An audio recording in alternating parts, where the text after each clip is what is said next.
Assalamu alaikum.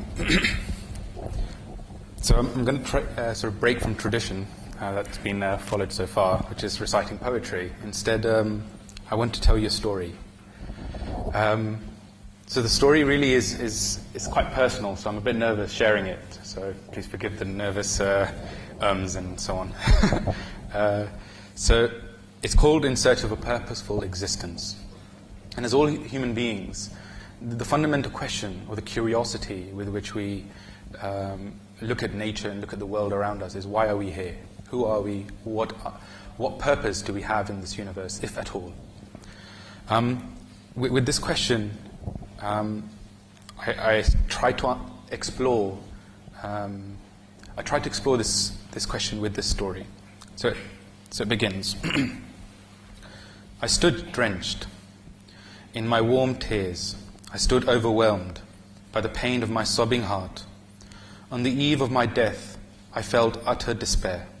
To my right was complete darkness, and before me a terrifying sight. I perceived myself to be on a precipice. I perceived myself to be surrounded in all four directions. Beneath me a dusty ground. I can see in front of me a bridge made of stones, leading to me a far-off land. I try to focus. I try to zooming in to my way to the center. To my attention comes a hamlet with huts assembled far and wide. Surrounded with forest and wild plants, I see a dark cloudy sky with an occasional thunder that accompanies heart-wrenching cries.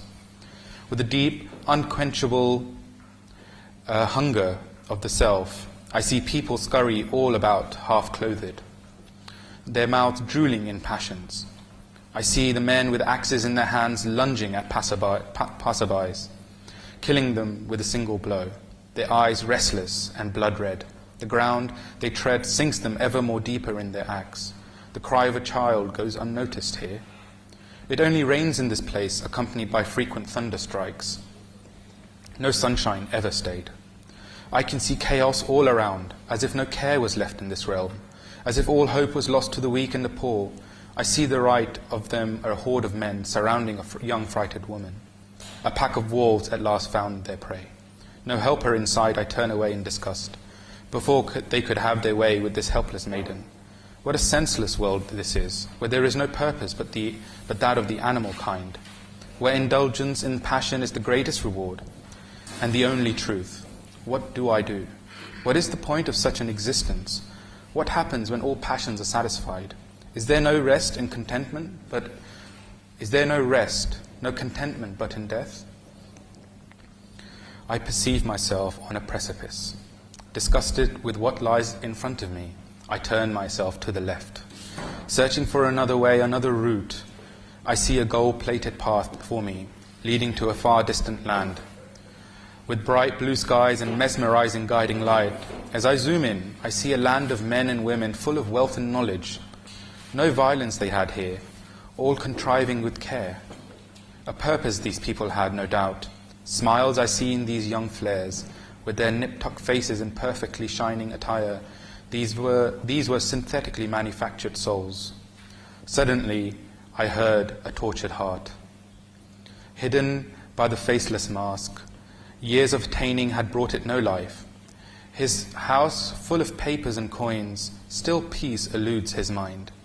A very contrasting existence they live in this realm, where the youth work the early times and the old wonder about the past, if truly they had the right purpose in mind. A deep emptiness is found in their hearts. Some seem satisfied by the pursuit of itself, but when the fragile candlelight diminishes, they are left in darkness and despair. Their dreams made nothing but of wax. What purpose can man give him to himself? I perceive myself on a precipice. Still unsatisfied, I look away in hope of a better existence. I look behind to find a metal black gate.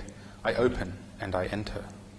To my surprise, wary but calculating eyes greet me like a long-forgotten foe. I am met by great colored policemen, the enforcers of law and order. I hear a strong purpose in these dwellers. They all walk towards the center, where resides a great building. Nay, it is a great palace. It resides at the center of this realm where all things point It resides in the center of this realm where all things point towards. I hear the chitter-chatter of all that is in this place, and they call it Rome. The people must love their city. Having spent a couple of hours here, I see great order and serenity. Have I finally found my home? But then I hear a whisper from a dark alley unknown. As I approach it, I hear the sadness of a heart, like squeals of a trapped puppy. This desolate being had no home. The existence of the poor heart made apparent to me the other desolate souls, and then became clear that behind the iron curtain was a terrified population. For the sake of the order, no man or woman allowed a voice. No independent thought could stay there. It was just a collective underlying truth. This is Rome, and Rome's norm. Rome's rule is supreme. It is apparent that man is a social animal and easily conforms to the norm of his society. Every perturbation considered a rebellion in disguise. Such thoughts are damped away with time. But what is the love of a society that is inherently corrupt? What defines such a superficial order? Is the right of the minority less important than that of the majority? This realm is also of the extremes. There is no balance in this philosophy. Exhausted, depressed, and helpless, I finally turned towards the abyss. To that darkness I saw on my right. I am ready for death. I am ready to die. To give up this existence, I give up. No more, please. No more. I cannot take it anymore. In all my exploring, I saw the worship of the self, of society, of money, of ambition, of self-proclaimed goals and desires, of passions, of hopes and dreams. I labeled them all idols. I now yearn for nothingness. For that abyss, I yearn for darkness, so I may be left alone. As soon as that thought occurs, darkness envelops me, surrounding me absolutely. I need not close my eyes, and I take a sigh of relief. It's over. I feel a lightness within. Time is hard to track here. A day passes, a week, a month. Before I know it, I no longer know the time. I have become timeless. Then I see light, first faint, then brighter. To my right.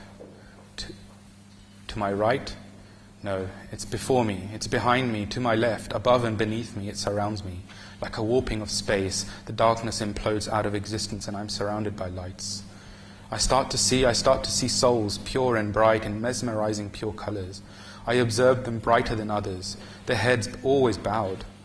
I try to speak to them, to hear their thoughts, to try and find out why have they disturbed my peace.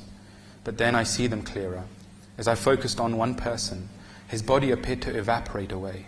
What now I saw confounded my thoughts. Their existence was a duality of both existence and non-existence. They were tirelessly active, never sleeping, never stopping. Always moving, they moved singularly and collectively like a beehive. They were exhausting to watch. Yet it seemed they were guided by a symphonic order. I tried to find a broken soul. I tried to hear a heart-aching sound, but no. It was all quiet here, like they had no voice. Perhaps that's what's wrong with them. I moved to find more, to find out why no one cried, no one laughed or even talked. These souls, what was wrong with them? But then I saw it. Threads of sparkling light emanating through them, like children throwing paint at each other in jest. Every thread brightening the receiving soul. Then I was also hit, struck down by these threads of colors, and at that point I heard it. A beautiful sound, the like of which I had never heard before. It altered me, it changed me. All of a sudden, I started crying. It was the voice of my soul, and I fell to the ground, taking deep breaths, taking my time, absorbing every sound of this ecstasy. I open my eyes and see before me another soul. Nay, it's a king, a great mighty king. I look around and I see every soul of varying colors, standing still behind him. I look back at the king and I perceive a soul at rest, as if it had found its purpose at last. Prostrate before his Lord, I walked towards him. I wanted to know what he knows. I walked towards him and emulated the king. He stands and I stand. He bows and I bow. He prostrates and I prostrate. After a while I feel it, I hear it, I have found it, the light of the heavens and the earth. With that, I knew my purpose. For as long as I am, I exist in prostration. I hear now the morning songbirds to their sweet and fresh symphony. I wake up with a brush in my hand. I open my eyes, and there, before me, sits the art of my mind, a work of my design, a painting of great purpose, a depiction of my life. I painted this masterpiece, and no longer the question confounds my humble mind, was I also made with purpose in mind?